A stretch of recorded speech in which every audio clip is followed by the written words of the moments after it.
नमस्कार प्राइम समाचारमा स्वागत छ। म सुषमा श्रेष्ठ र म प्रकाश घिसिङ। सुरु गरौँ अहिलेसम्मका प्रमुख समाचारबाट। चाँडै आफ्नै नेतृत्वमा नयाँ सरकार बन्ने कांग्रेस सभापति देउबाको दाबी। माओवादी केन्द्रसँग जसपा पनि सहमतिमा आउने विश्वास। छलफललाई तीव्रता दिने जिकिर। सत्ता समीकरणमा निर्णायक बनेको जसपा अलमलमा प्रधानमन्त्री ओली या 3 दलीय गठबन्धनमा दुई धार। महिनौसम्म दिएन राजनैतिक निकास। प्रधानमन्त्री ओली र माओवादी अध्यक्ष प्रचण्डबीच जोहारी सरकार ढाल्ने खेलमा लागेको भन्दै 3 दलमाथि खनिए ओली। राज्य सत्ता कब्जा गर्न प्रधानमन्त्री लागेको प्रचण्डको आरोप। प्राइम टाइम्स टेलिभिजनद्वारा प्रदेश 2 मा ब्युरो कार्यालय स्थापना। हिमाल पहाड तराईमा एकसाथ सशक्त बन्ने अध्यक्ष धमलाको उद्घोष। सहकार्य गर्न तयार रहेको मुख्यमन्त्री राउतको भनाई। नेपालमा फेरि ह्वात्तै बढ्यो कोरोना संक्रमण। 3532 पीसीआर परीक्षण गर्दा 337 जनामा कोरोना पुष्टि। सक्रिय संक्रमितको संख्या 2884। जन्मदिन मनाउँदा नियम उल्लङ्घन भएको भन्दै नर्वेकी प्रधानमन्त्री एर्ना सोलबेगलाई 20,000 क्रोनर जरिवाना। प्रधानमन्त्रीले स्वास्थ्य मापदण्ड उल्लङ्घन गरेको पुष्टि। र पहिलो संस्करणको ललितपुर मेयर महिला T20 क्रिकेटको उपाधि विभागीय टोली एफईएफलाई सुदूरपश्चिम प्रदेश 8 विकेटले पराजित।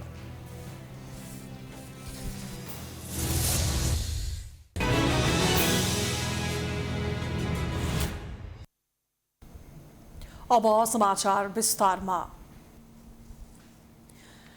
नेपाली कांग्रेसका सभापति शेरबहादुर देउबा आफ्नै नेतृत्वमा सरकार बनाउन सक्रिय हुनुभएको छ। माओवादी केन्द्र र जसपासँग सामूहिक छलफलपछि उत्साहित भएका देउबाले केही दिनमै नयाँ सरकार गठन हुने दावी गर्नुभएको छ।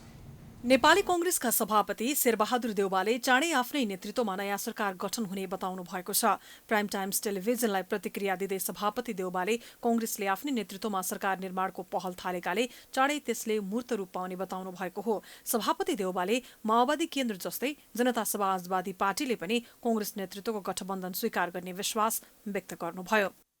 हाम्रो संविधान अलिकति भिन्दै खालको संविधान छ, त्यसैले चाहिँ नि मेरो पार्टीले पनि नेपाली कांग्रेसकै नेतृत्वमा नयाँ सरकार गठन गर्छु भनेर पास गरेको छ। म पार्टी सभापति हिसाबले मैले पहल गर्नु स्वाभाविक कुरा पनि हो, आवश्यक कुरा पनि हो र प्रजातन्त्रको लागि हाम्रो पार्टीको लागि पनि यो आवश्यक कुरा हो। त्यसकारण मैले पहल गरिरहेको छु।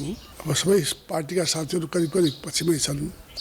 यो जो राज्यपालले चाहिँ नि हामी सल्लाह गरेर जवाब दिउला भनेको हुनाले चाहिँ नि हामी उहाँको सवालको जवाब पाउँछौँ भनेर। सभापति देउबाले कांग्रेसको नेतृत्वमा 3 दलको सरकार बनाउने प्रस्तावमा माओवादी केन्द्र सकारात्मक भए पनि जसपा नेताहरूले नयाँ सरकार गठनबारे पार्टीमा छलफल गर्न समय मागेकाले समय दिएकोले जसपाले निर्णय गरेपछि मात्रै नयाँ सरकार गठनको प्रक्रिया अघि बढ्ने बताउनुभयो। देउबाले नयाँ सरकार निर्माणसँगै आफ्नो ध्यान कांग्रेस पार्टीको 14औं महाधिवेशन सम्पन्न गर्नुमा केन्द्रित रहेको समेत जानकारी गराउनुभयो। यो समयमै संविधान मार्जन हुनै पर्ने बाध्यता छ। नेपालको संविधानले नै दिएको समय भड्किन थालिसक्यो। त्यो समयभित्र कुनै हालत हुनुपर्ने हुनाले संविधान आवश्यक हुनैपर्छ। सभापति देउबाका अनुसार कांग्रेस नेतृत्वमा सरकार बनाउन माओवादी केन्द्र सहमत भइसकेको छ भने जसपाले केही दिनमा जवाफ दिनेछ। जसपाका उपेन्द्र यादव र डाक्टर बाबुराम भट्टराई पनि देउबाप्रति सकारात्मक भएकाले महन्त र राजेन्द्रको समूह पनि चाँडै सहमत हुने उहाँको विश्वास छ। यता कांग्रेस केन्द्रीय सदस्य मोहन बहादुर बस्नेत समेत अब प्रतिनिधि सभाका निर्वाचनका लागि 1.5 वर्ष मात्रै बाँकी रहेकाले अब बन्ने सरकारले नै निर्वाचन गराउने बताउनुहुन्छ। हिजो प्रतिगमनको नाउँमा सडकमा उत्रेका राजनीतिक दलहरूको बीचमा एकता कायम हुन जरुरी छ। त्यो कायम हुने बित्तिकै नेपाली कांग्रेस सरकारको नेतृत्व गर्न तयार छ। अब हेर्नुहोस् बिस्तार भन्दा भन्दै अब धेरै लामो समय पनि छैन। अब 1.5 वर्ष लगभगको कुरा हो र मलाई लाग्छ अबको सरकार भनेको चुनावी सरकार नै हुन्छ। देउबाले आफू सत्ताको खेलमा नभएको बताउँदै आए पनि पछिल्लो केन्द्रीय समिति बैठकले आफ्नै नेतृत्वमा सरकार बनाउने निर्णय गरेपछि उहाँ सक्रिय हुनुभएको हो। खास गरी रामचन्द्र पौडेल र कृष्णप्रसाद सिटौला पक्षले चर्को दबाव दिएपछि आन्तरिक विवाद पनि व्यवस्थापन गर्न उहाँ सक्रिय हुनुभएको बुझिएको छ। देउबा तत्काल चुनावमा जानुपर्ने पक्षमा देखिनु भएको छ भने पौडेल पक्षले सत्तालाई प्राथमिकता दिएको देखिन्छ। अहिले देशको राजनीतिक अवस्था तरल छ। सत्ता समीकरणको लागि अङ्कगणितको खेल सुरु भएको छ। प्रधानमन्त्री केपी शर्मा ओलीको सरकारलाई हटाएर नयाँ सरकार बनाउनका लागि दौडधुप चलेको छ, तर एउटा निष्कर्ष भने निस्किएको छैन। अङ्कगणितीय हिसाबले निर्णय भनेको जनता समाजवादी पार्टीले एउटा प्रष्ट लाइन नबनाउँदा अहिले अप्ठ्यारो राजनीतिक परिस्थितिले कुनै पनि निकास भने पाएको छैन। अहिलेको राजनीतिक अवस्थामा निकास पाउनको लागि मधेसवादी दल जसपाले एउटा प्रष्ट बाटो रोज्नुपर्ने हुन्छ। अङ्कगणितीय हिसाबले निर्णायक मानिएको जसपाले सरकार गठनभन्दा पनि आफ्ना मुद्दालाई अगाडि सार्दा राजनीति झन अल्झिरहेको छ। अहिलेको राजनीतिक कोर्समा जसलाई जसपाले साथ दिन्छ उसैले नै सरकार बनाउने अवस्था बनेको छ। यदि प्रधानमन्त्री ओलीलाई समर्थन गर्ने हो भने ओलीको सरकार यथावत रहन्छ भने नेपाली काङ्ग्रेस र माओवादी केन्द्रलाई साथ दिने हो भने ओली सरकार ढल्छ र नयाँ गठबन्धनको सरकार बन्छ। यस्तो अवस्थामा जसपाले सरकार गठन वा समर्थनको प्रक्रियामा नगएर आफ्ना मुद्दालाई अगाडि सार्दा राजनीतिक अन्योलता अझै कायमै रहेको छ। त्यसो त जसपाभित्र सरकारकै विषयमा दुई धार देखिँदा पनि जसपाले एकै प्रकारको धारणा बनाउन सकेको छैन। एकै प्रकारको धारणा बनाएर अगाडि बढ्ने हो भने अन्यलग्रस्त राजनीतिले ठिक बाटो समाउन सक्थ्यो। तर जसपाले यो विषयमा एक हुनको लागि कार्यकारिणी बैठक बोलाउन पनि सकेको छैन, जसले गर्दा पनि जसपाका दुई कुरा बाहिर छताछुल्ल भएका छन्। जसपाका नेता लक्ष्मणलाल कर्ण भने नेपाली काङ्ग्रेस र माओवादी केन्द्रले खेल सुरु गरेपछि बल्ल आफूहरूले पनि साथ दिने कि नदिने भन्ने निर्णय लिने बताउनुहुन्छ। त्यस्तो हाम्रो दायित्व कसैको पछि पछि दौडिहाल्नु पर्ने, लागिहाल्नु पर्ने, उनीहरूले केही नगर्ने, घरमा गएर मौज गर्ने कसले दायित्व पुरा गरेको छ जो हामी उसको पछाडि लागौँ? खेलै सुरु गर्दैन। मैले त पटक पटक भनेको छु, खेल सुरु नै भएको छैन राजनीतिक वृत्तमा। त गेम त स्टार्ट गर्नुहोस्। गेम स्टार्ट भइसकेपछि त सबै पार्टीहरूले त गेममा भाग लिन्छ नि, नलिकन बाहिर बस्न सक्छ। जसपा अझै पनि आफ्नो बाटोमा प्रष्ट हुन सकेको छैन भन्ने कुरा जसपामा सत्ता समीकरणको विषयमा देखिएको दुई धारले पुष्टि हुन्छ। सत्ता समीकरणको विषयमा शुक्रबार काङ्ग्रेसले बोलाएको बैठकमा काङ्ग्रेसका सभापति देउवाले काङ्ग्रेसको नेतृत्वमा सरकार बनाउने प्रस्ताव गरेपछि माओवादी केन्द्र पहिल्यै नै सहमत भएको थियो भने जसपाले भने आफ्नो कित्ता क्लियर गरेन। जसपाका अध्यक्ष महन्त ठाकुरले सरकार गठनका बारेमा दलभित्र छलफल गर्ने भनेपछि बैठक अनिर्णित बन्यो। जसपाले आफ्नो कित्ता क्लियर गरेर एकै प्रकारको धारणा आयो भने गठबन्धन हुन्छ वा ओली सरकार नै यथावत हुन्छ भन्ने प्रश्न हुन्थ्यो। तर जसपामा एक थरीले ओली सरकारप्रति अलि बढी उदारता देखाइरहेको अवस्थामा अर्को पक्षले भने प्रतिगमन विरुद्धका दलहरू एक भएर नयाँ गठबन्धन गर्नुपर्ने बताउँछन्। उहाँले जब चाहिँ संसद विघटन गरेर त्यो दिशा पक्रन खोज्यो त्यति बेला सडकमा को आयो भन्दाखेरि हामी आयौँ, कङ्ग्रेस आयो होइन, नेपाल कम्युनिस्ट पार्टीको प्रचण्ड माधव समूह आयो होइन। त्यसैले वैचारिक राजनीतिक रूपले भन्दाखेरि चाहिँ यो तिनवटा शक्ति जो प्रतिगमनको विरुद्ध सडकमा उत्रे यिनीहरू बीचको सहकार्य नै स्वाभाविक छ र प्राकृतिक पनि हुन्छ। यसरी जसपाको दुई थरी धारणा आउनु र एकै प्रकारको धारणा बनाउन कुनै पहल कदमी नचाल्नुले राजनीति झन अनिर्णित बन्दै गएको छ। यदि साँच्चीकै देशको राजनीतिक अवस्था स्थिर गराउनको लागि पहल चाल्ने हो भने जसपाले आफ्नो धारणामा एकरूपता ल्याउनै पर्ने हुन्छ। प्रधानमन्त्री केपी शर्मा ओलीले आफूलाई सरकार ढल्छ भन्ने चिन्ता नभएको बताउनु भएको छ।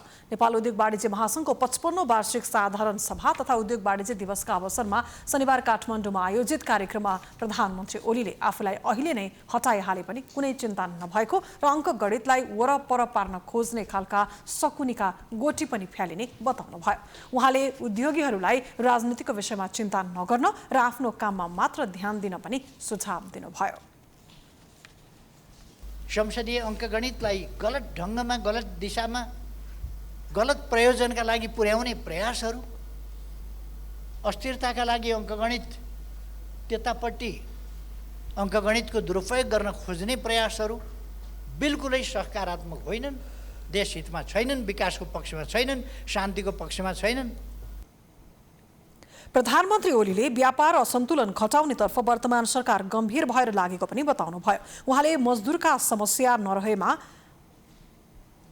बन्द हडताल सधैँका लागि बन्द भएको र मुलुक आर्थिक विकासका साथै सामाजिक क्षेत्रको विकासका लागि दृढ सङ्कल्पका साथ अघि बढिरहेको बताउनुभयो। प्रधानमन्त्री ओलीले सरकारको पहिलो प्राथमिकता नागरिकको स्वास्थ्य रहेको बताउँदै ओलीले कोरोनाबाट बस्न स्वास्थ्य मन्त्रालयले दिएका निर्देशन पालना गर्न आग्रह गर्दै सावधानी नअपनाए लकडाउन गर्नुपर्ने अवस्था आउन सक्ने धारणा राख्नुभयो। त्यसबाट आक्रान्त हुन सक्छौँ र सबै कुराहरू चौपट हुन सक्छ। त्यसकारण हामीले यसलाई सावधानी साथ गम्भीरताका साथ लिनुपर्छ र सावधानीका साथ अपनाउनुपर्छ र हाम्रो जनजीवनलाई सामान्य राख्नुपर्छ। लकडाउन गर्नै हुन्न भन्ने देश दोहोऱ्याएर तेह्रयाएर लकडाउनमा जाँदैछन्। अहिले हामीले पनि समयमै सचेतनता अपनाएनौँ भने, सावधानी अपनाएनौँ भने फेरि हामी लकडाउनमा पुग्दैनौँ भन्ने कुनै ग्यारेन्टी हुन सक्दैन।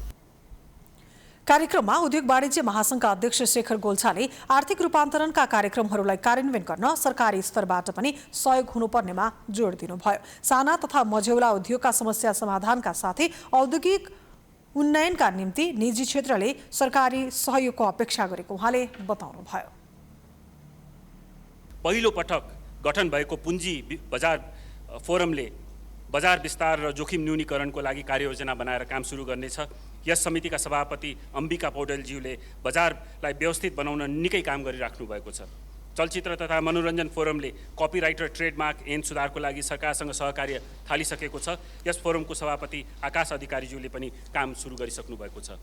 महासङ्घको वस्तुगत परिषदले वस्तुगत सङ्घहरूको क्षमता र पूर्वाधार विकासको लागि महासङ्घमा सचिवालयमा वस्तुगत सेवा अध्ययन केन्द्र स्थापना गरी काम थालिसकेको छ।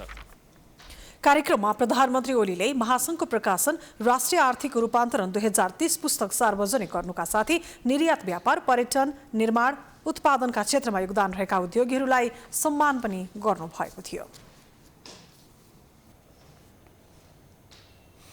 नेकपा माओवादी केन्द्रका अध्यक्ष पुष्पकमल दाहाल प्रचण्डले सरकार संविधान र ऐन कानुनलाई मिच्दै राज्य सत्ता कब्जा गर्ने अभियानमा लागेको आरोप लगाउनु भएको छ। नेपाल राष्ट्रिय कर्मचारी संगठन निजामती शनिबार गरेको कार्यक्रममा अध्यक्ष प्रचण्डले शनिबार बसेको 3 दलको बैठकले सरकारले राज्यका सबै अङ्गहरूलाई सन्तासमा राख्ने र कब्जा गर्ने कोसिस गरेको निष्कर्ष निकालेको बताउनु भएको हो।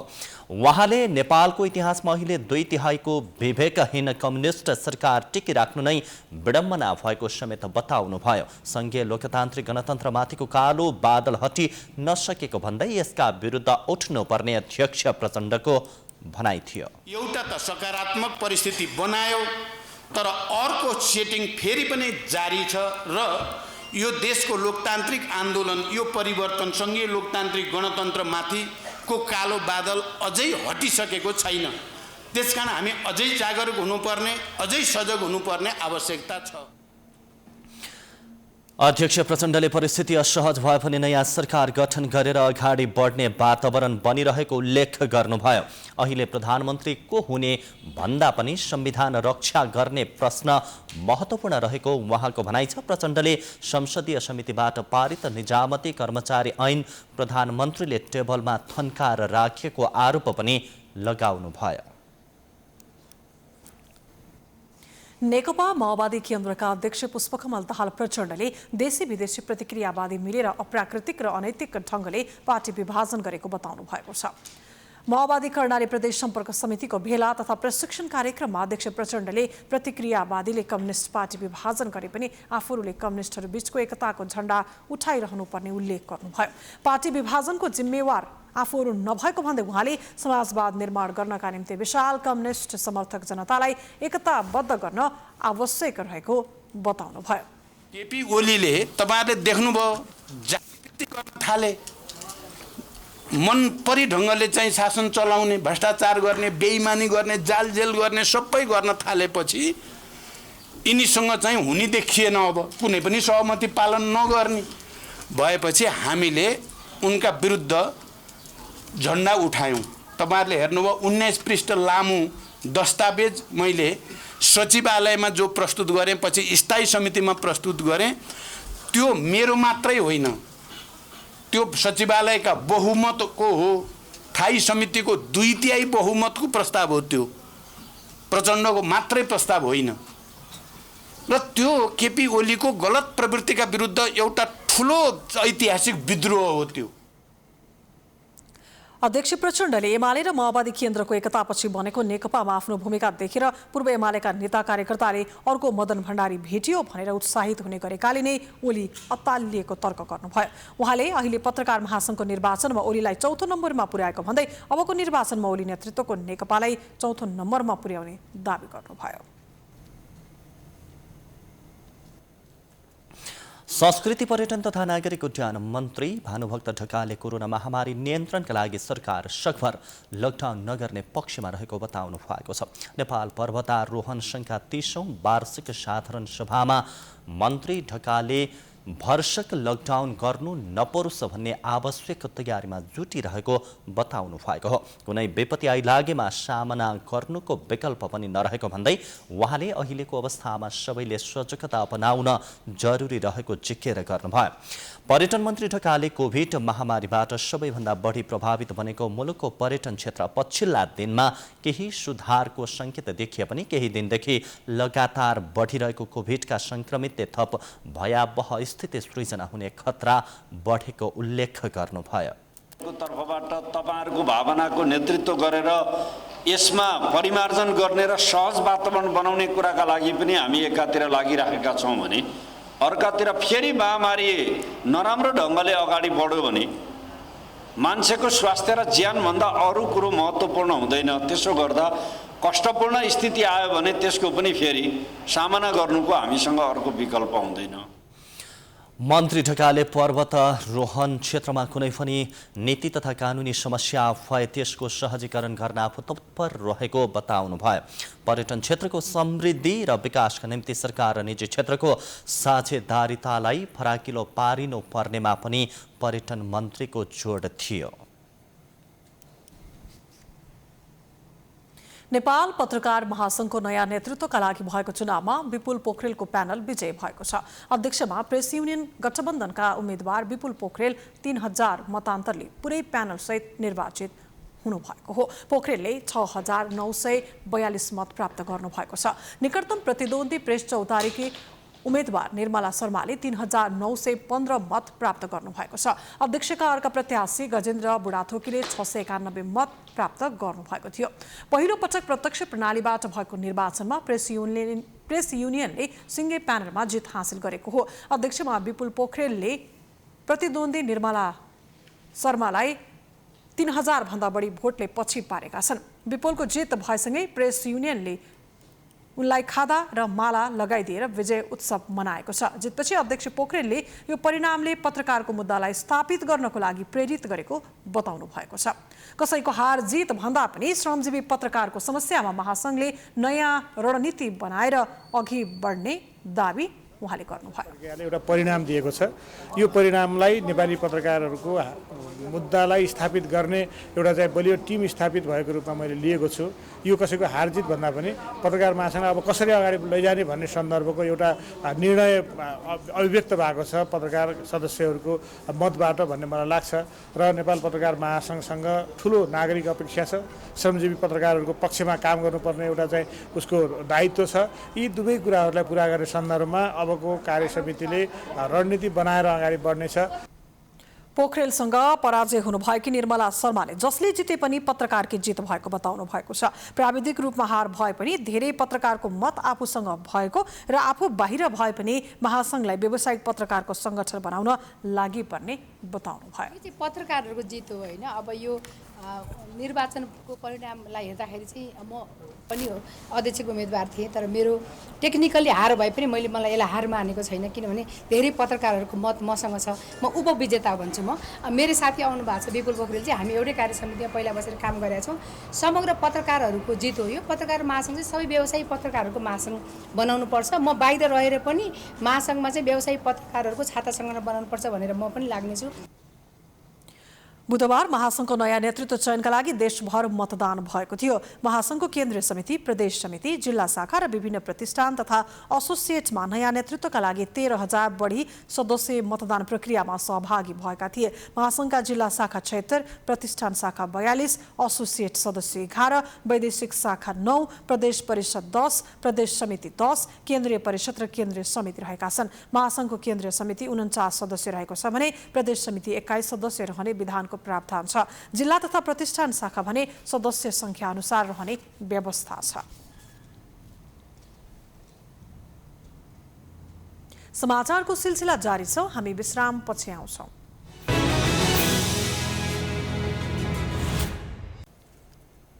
विश्रामपछि स्वागत छ। बाँकी समाचार।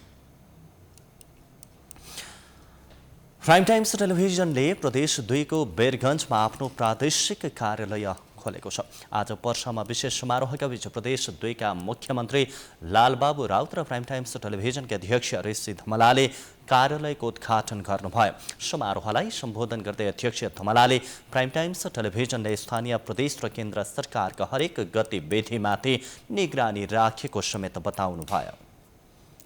हामी पत्रकारिता जनताको लागि गर्छौं। हाम्रो चासो भनेको जनताको एजेन्डामा हो। हाम्रो चासो भनेको जनताको समस्यामा हो। हाम्रो चासो, हाम्रो समाचारको खोजी भनेको जनताका पीर मर्कामा हो। प्राइम टाइम टेलिभिजनले सुरुवातमा जसरी आफूलाई अगाडि बढायो, अहिले हामी नेपालको टेलिभिजनको दुनियाँमा उत्कृष्ट टेलिभिजन भएका छौं। 3 वर्ष पुग्न बाँकी छ, अझै पनि गणतन्त्र दिवस आउन बाँकी छ, जेठ 15 गते। त्यसैले प्राइम टाइम टेलिभिजनका कार्यक्रमहरूको बारेमा हाम्रा साथीहरूले भन्नुभयो, कमलजीले सबैले भन्नुभएको छ, प्राइम टाइम टेलिभिजनको अहिलेको हाम्रो संरचना, समाचारका शैलीहरू, प्रस्तुतिहरू, मनोरञ्जनका कार्यक्रमहरू र जनता जान्न चाहन्छन् कार्यक्रम बेलुका 8 बजे आउँछ। बेलुका 8 बजे जनता जान्न चाहन्छन् कार्यक्रम आउँदाखेरि सबैभन्दा बढी नेपाली जनताले हेर्ने कार्यक्रम हो। म दाबीका साथ भन्छु, तपाईहरु सबैले सर्वे गर्नुस्। मेरो आग्रह छ, आजको दिनमा सबैभन्दा बढी जनताले हेर्ने कार्यक्रम भनेको जनता जान्न चाहन्छन् कार्यक्रम हो र त्यो कार्यक्रम सबै पक्षको एउटा साझा कार्यक्रम भएको छ। अध्यक्ष धमलाले प्रदेश 2 का जनताको साथमा टेलिभिजन रहेको स्पष्ट पार्दै भ्रष्टाचार अन्त्य गरी सुशासन कायम गर्न, विकास र समृद्धिमा केन्द्रित हुन, समाजमा शान्ति कायम गर्न सबैलाई आग्रह गर्नुभयो। मुख्यमन्त्री लालबाबु राउतले प्रदेश 2 मा ब्युरो कार्यालय राखेकोमा टेलिभिजनलाई धन्यवाद दिनुभयो। उहाँले प्रदेश 2 सरकार जनताको भावना बुझेर काम गरिरहेको र कुनै गल्ती भए खुल्ला हृदयले औल्याउन उहाँले आग्रह गर्नुभयो। नै रोजेकोमा र वीरगञ्जमा यो कार्यालय खोलेकोमा म यसका अध्यक्ष लगायतका सम्पूर्ण टिमलाई म धन्यवाद दिन चाहन्छु र उहाँहरूलाई यो कार्यालय आउने दिनमा सत्य तथ्य, निष्पक्ष, भयरहित र कसैको प्रभावमा नपरी समाचार सम्प्रेषण गर्नेछ भन्ने मैले विश्वास लिएको छु र आउने दिनमा यो टेलिभिजन प्रदेश 2 मा एउटा राम्रो स्थान पाओस्। समारोहलाई प्रदेश 2 का विभिन्न दलका नेताहरू सहित टेलिभिजनका प्रमुख कार्यकारी अधिकृत मनोज नेउपाने, समाचार संयोजक कमलमणि पोखरेल, जिल्ला समाचार संयोजक विजय रेग्मी लगायतले सम्बोधन गर्नुभएको थियो। प्रदेश 2 का ब्युरो प्रमुख जितेन्द्र शाह तोकिनु भएको छ।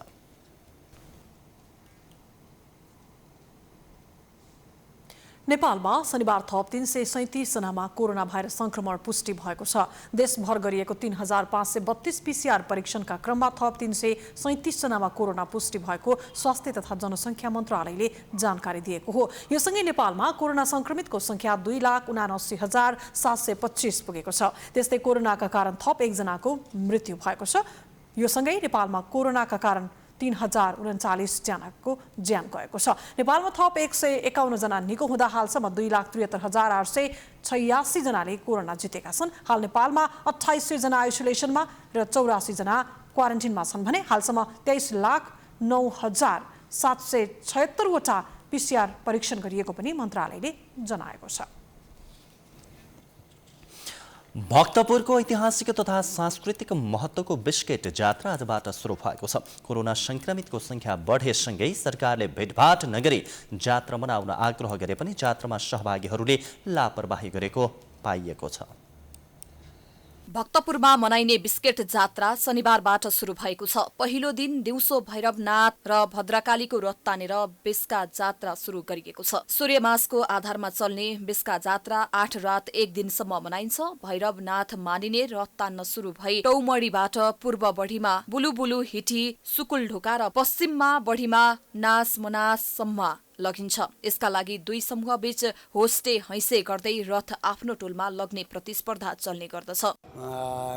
हाम्रो देश नेपालको जनताहरू जहाँ जहाँ विभिन्न देश विदेशमा पनि बसेर पनि उहाँहरू यो बिस्केट जात्रा मजाले हेर्नुहुन्छ च्यानल मार्फत।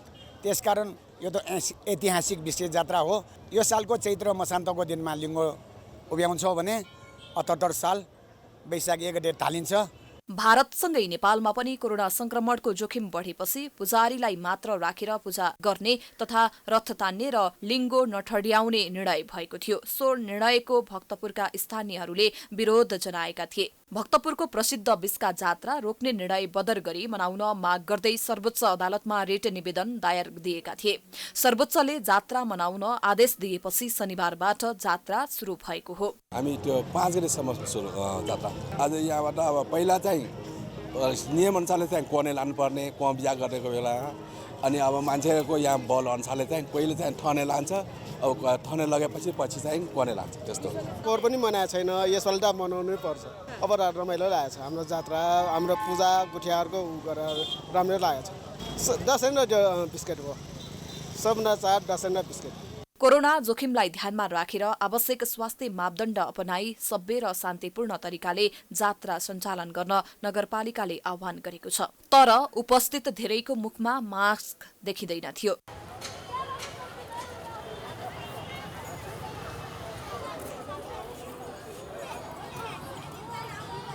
यो जात्रा लिच्छवीकालदेखि मनाउँदै आइएको छ। सांस्कृतिक महत्त्वको बिस्केट जात्रा हेरेमा मात्रै पनि शत्रु दुःख नाश हुने मान्यता छ। कोभिडको बीचमा पनि हामीले सुरक्षाको साधनहरू अपनाएर यसलाई चाहिँ नि हैन गति दिनु राम्रो हो।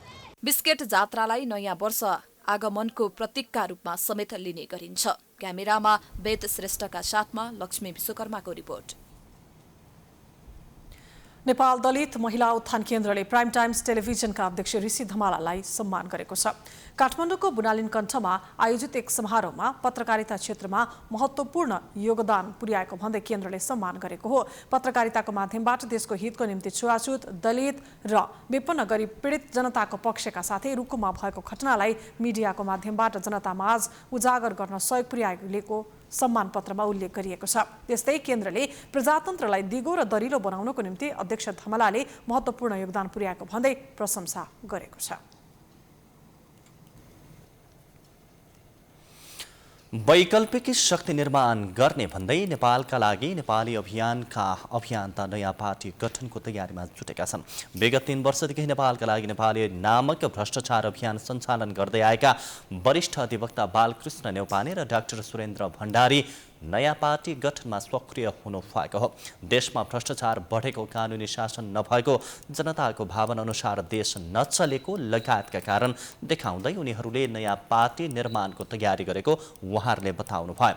नेपाली जनताले अहिले भएका पार्टीका विकल्प खोजेका कारण नयाँ पार्टी घोषणा गर्ने तयारीमा लागेको वरिष्ठ अधिवक्ता बालकृष्ण न्यौपानेले बताउनु भयो। भएका संरचना फेल भए हामीहरूले यो नेपालले धान्नै नसक्ने संरचना बनाछौँ। राजनीति विकृति आएको छ।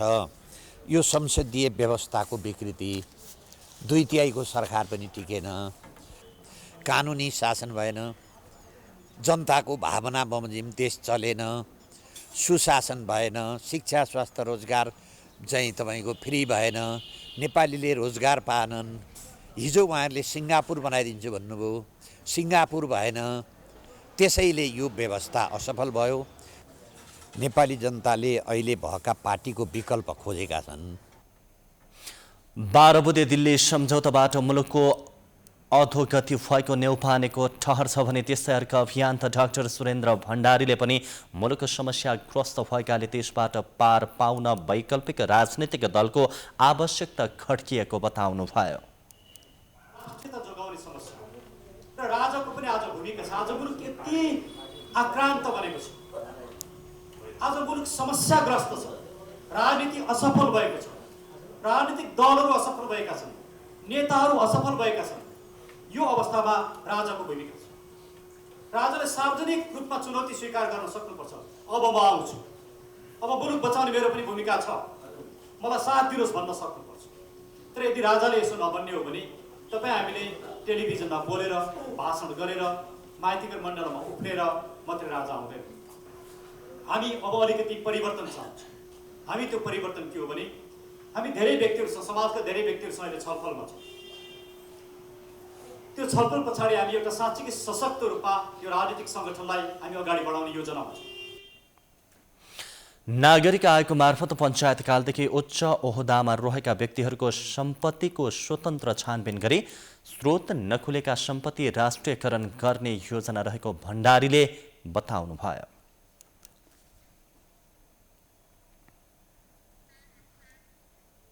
समाचारको सिलसिला जारी नै छ। हामी विश्रामपछि आउँछौँ।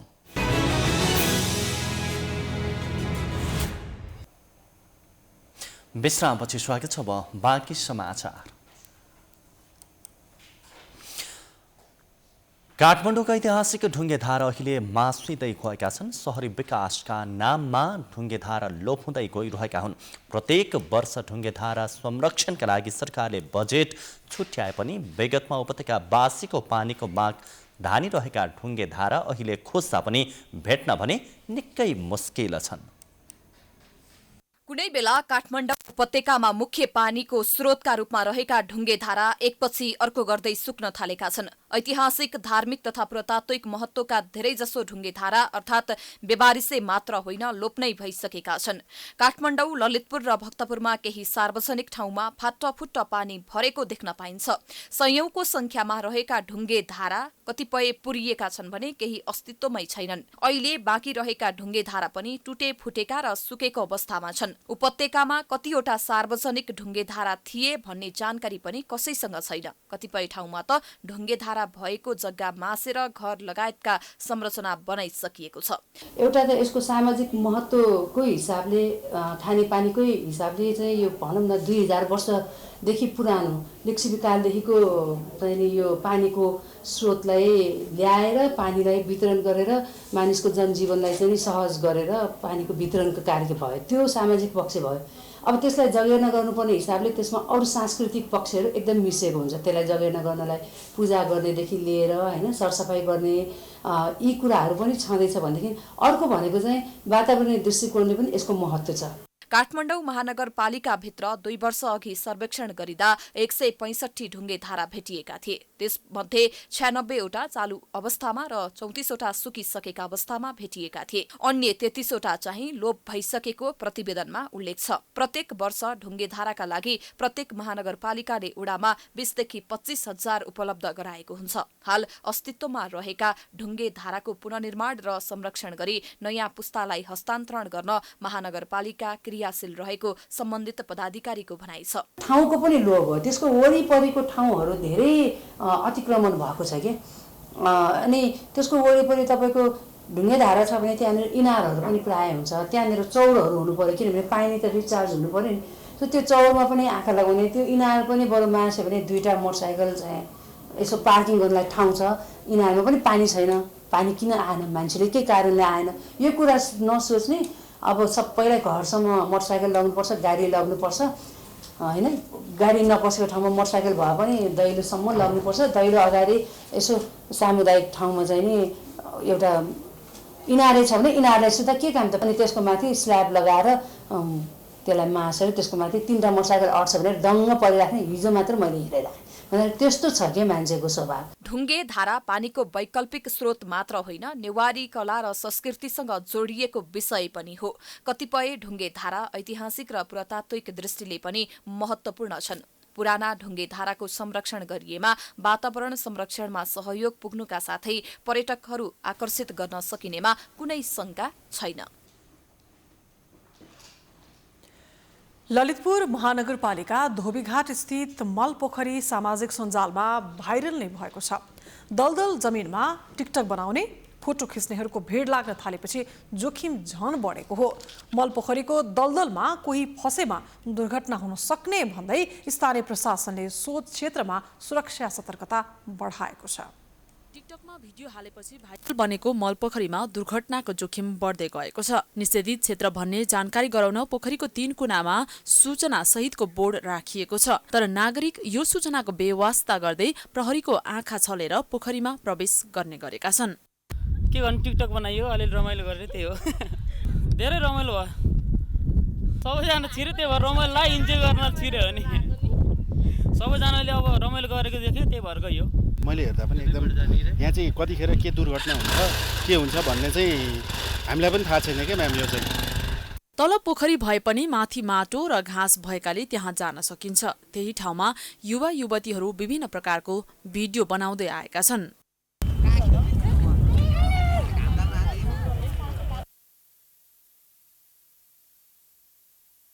दलदलमा कोही पसेमा दुर्घटना हुन सक्ने भन्दै महानगरीय प्रहरी प्रभाग बल्खु ललितपुरले वडा 4 को समन्वयमा सो क्षेत्र निषेधित घोषणा गर्दै बोर्ड राखेको छ। यो सूचना लेखिएको बोर्डको बेवास्ता गर्दै नागरिकको उपस्थिति बाक्लीसँगै सुरक्षा तैनाथ बढाइएको छ। बोर्डहरू पनि राखेका छौँ, प्लस प्रहरीहरू खटाउँदै पनि आँखा छलेर 15 सेकेन्डको त्यो टिकटकहरू बनाउने हिसाबले त्यहाँ गइरहनु भएको छ। हामीले सम्झाइरहेछौँ उहाँहरूलाई, जोखिमको बारेमा पनि भनिरहेछौँ। अप्रिय घटनाहरू, पहिला घटेका अप्रिय घटनाहरूको बारेमा नि हामीले भनेका छौँ, उहाँहरूलाई सम्झाएर हामीले पठाउने काम गरेका छौँ। जोखिम त एकदम छ। त्यो अब हाम्रो त्यो पोखरी भनेको हामीले थाहा पाएअनुसार त्यो कृत्रिम पोखरी हो। जस्तै यो मलहरू ढलहरू व्यवस्थापन गर्न बनाएको नेपाल सरकारले बनाएको त्यो पोखरी हो। त्यहाँ त जोखिमै छ। त्यो माथिबाट सबै त्यो जराहरूले, त्यो घाँसको जराहरूले मात्रै त्यो थामेको छ। अनि त्यसमा चाहिँ नि त्यो अब भासियो भने चाहिँ रेस्क्यु गर्नलाई एकदम हामीलाई चाहिँ रिस्क हुन्छ। त्यो मलपोखरीको दलदलको माथि जोखिमपूर्ण रूपमा जाने अथवा अनावश्यक रूपमा भिडियो तथा फोटो खिच्दा दलदल भासिएर ज्यान समेत जान सक्ने भएको हुँदा यो किसिमको क्रियाकलाप यस स्थानमा गर्न निषेध गरिएको छ, उक्त बोर्डमा लेखिएको छ। तर सूचना र प्रहरीको सुझाव नागरिकले पालना गरेका छैनन्, जसको कारण जोखिम झन बढ्दै गएको छ। यसमा नागरिक आफै सचेत बन्न आवश्यक छ। पोखरा महानगरपालिकालाई स्मार्ट सिटी बनाउने भनिए पनि पछिल्लो समय दिन प्रतिदिन दुर्गन्धित बन्दै गएको छ।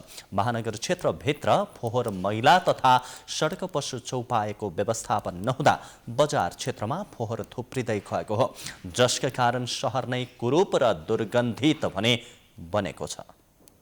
केही दिन यता पोखरामा फोहोर मैलाले सडक दुर्गन्धित भएको छ। बिहानी समयमा सहरका मुख्य चोकका सडकमा फोहोर थुप्रिएको हुन्छ।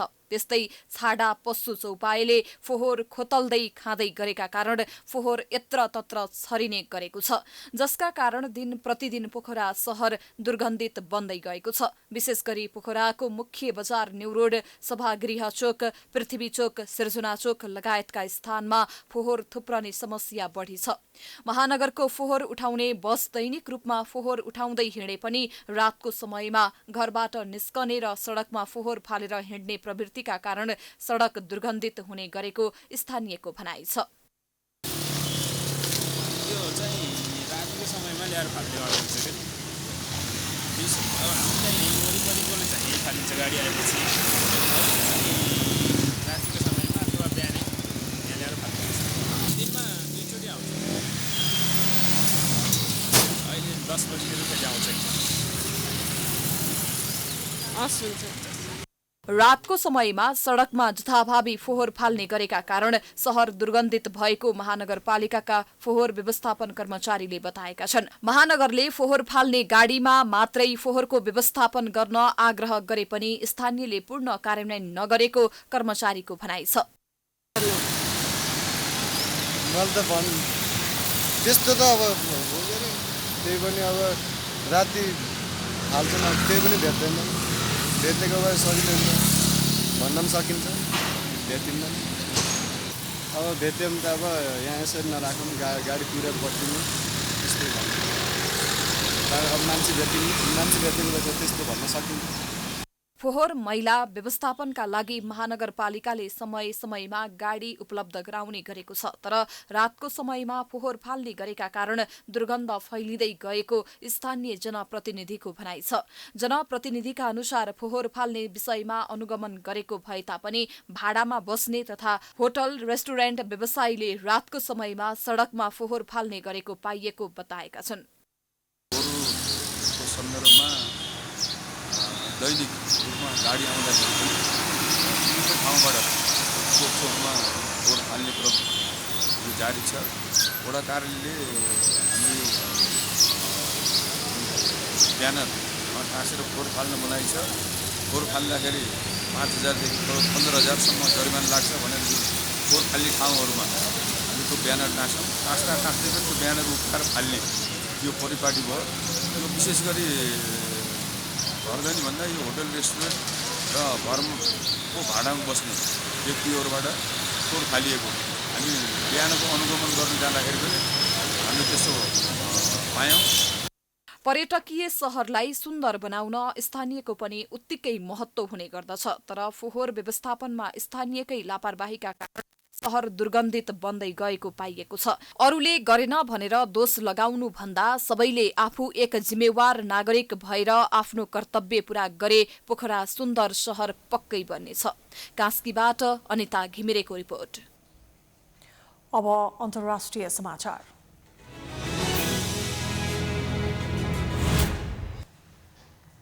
जन्मदिन मनाउँदा नियम उल्लङ्घन भएको भन्दै नर्वेकी प्रधानमन्त्री एर्ना सोलबेगलाई 20,000 क्रोनर करिब 2,80,000 नेपाली रुपैयाँ जरिवाना हुने भएको छ। प्रधानमन्त्री सोलबेगले गत फेब्रुअरी 25 का दिन आफ्नो 60औं जन्मदिन मनाउन आफू सहित 14 जना पारिवारिक सदस्यसँग 2 दिनको लागि नर्वेको राजधानी ओस्लो बाहिर होल नगरपालिकामा गएकी थिइन्। सोही क्रममा कोरोना रोग नियन्त्रण गर्न नर्वे सरकारले जारी गरेका नियमको उल्लङ्घन भएको समाचार सार्वजनिक भएको थियो। समाचार सार्वजनिक भएसँगै प्रहरीले अनुसन्धान थालेको थियो। अनुसन्धान सम्पन्न भएपछि प्रहरीले पत्रकार सम्मेलन गर्दै प्रधानमन्त्री सोलबेगबाट नियमको उल्लङ्घन भएको निष्कर्ष निकालेको थियो। स्थानीय दक्षिण पूर्वी जिल्ला पुलिस प्रमुख ओलिभी सवेरुदले पत्रकार सम्मेलन मार्फत जनताको विश्वास कायम राख्न पनि संक्रमण नियन्त्रणका नियमहरू उल्लङ्घन गरेपछि त्यसको भागीदार प्रधानमन्त्री सोलबेग हुनुपर्ने बताएको थियो। तत्कालीन समयमा जारी नियममा व्यक्तिगत भेटघाट तथा कार्यक्रमको लागि 10 जना भन्दा बढी संख्यामा भेला गर्न नपाउने उल्लेख थियो। तोकिएको संख्या भन्दा बढी भेला गरेर व्यक्तिगत कार्यक्रम गरेमा तत्कालीन समयको नियमले 20,000 जरिवाना हुने तोकेको छ।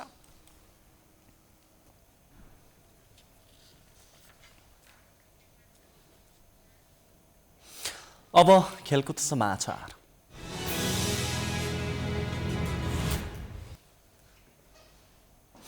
विभागीय टोली एपीएफले पहिलो संस्करणको ललितपुर मेयर महिला टी20 क्रिकेटको उपाधि जितेको छ। शनिबार भएको फाइनल खेलमा सुदूरपश्चिम प्रदेशलाई 8 विकेटले पराजित गर्दै एपीएफले मेयर कप क्रिकेटको उपाधि जितेको हो।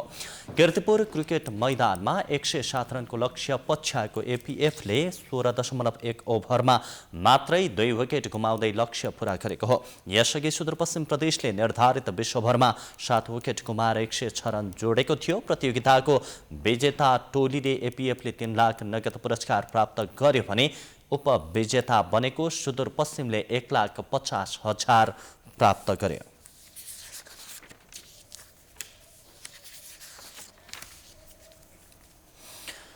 यो सँगै हामी समाचारको अन्त्यमा आइपुगेका छौँ। जाँदा जाँदै प्रमुख समाचार पुनः एकपटक। चाँडै आफ्नै नेतृत्वमा नयाँ सरकार बन्ने कांग्रेस सभापति देउवाको दाबी। माओवादी केन्द्रसँगै जसपा पनि सहमतिमा आउने विश्वास। छलफललाई तीव्रता दिने जिकिर। सत्ता समीकरणमा निर्णायक बनेको जसपा अलमोलमा प्रधानमन्त्री ओली या 3 दलीय गठबन्धनमा दुईधार महिनौसम्म दिएन राजनीतिक निकास। प्रधानमन्त्री ओली र माओवादी अध्यक्ष प्रचण्ड बीच जोहारी। सरकार ढाल्ने खेलमा लागेको भन्दै 3 दलमाथि खनिए ओली। राज्य सत्ता कब्जा गर्न प्रधानमन्त्री लागेको प्रचण्डको आरोप। प्राइम टाइम्स टेलिभिजनद्वारा प्रदेश 2 मा ब्युरो कार्यालय स्थापना। हिमाल पहाड तराईमा एकसाथ सशक्त बन्ने अध्यक्ष धमलाको घोष। सहकार्य गर्न तयार रहेको मुख्यमन्त्री राउतको भनाई। नेपालमा फेरि ह्वात्तै बढ्यो कोरोना संक्रमण। 3532 PCR परीक्षण गर्दा 337 जनामा कोरोना पुष्टि। सक्रिय संक्रमितको संख्या भने 2884। जन्मदिन मनाउँदा नियम उल्लङ्घन भएको भन्दै नर्वेकी प्रधानमन्त्री एर्ना सोलबेकलाई 20,000 क्रोनर जरिवाना। प्रधानमन्त्रीले स्वास्थ्य मापदण्ड उल्लङ्घन गरेको पुष्टि। र पहिलो संस्करणको ललितपुर मेयर महिला T20 क्रिकेटको उपाधि विभागीय टोली एफिएफलाई सुदूरपश्चिम प्रदेश 8 विकेटले पराजित। प्राइम समाचार अहिलेलाई सकियो। यसपछि यहाँहरूले कार्यक्रम जनता जान्न चाहन्छन् ऋषि धमलाको साथमा हेर्न सकिन्छ। प्राइम टाइम्स टेलिभिजन हेर्दै रहनुहोला। नमस्कार। नमस्कार।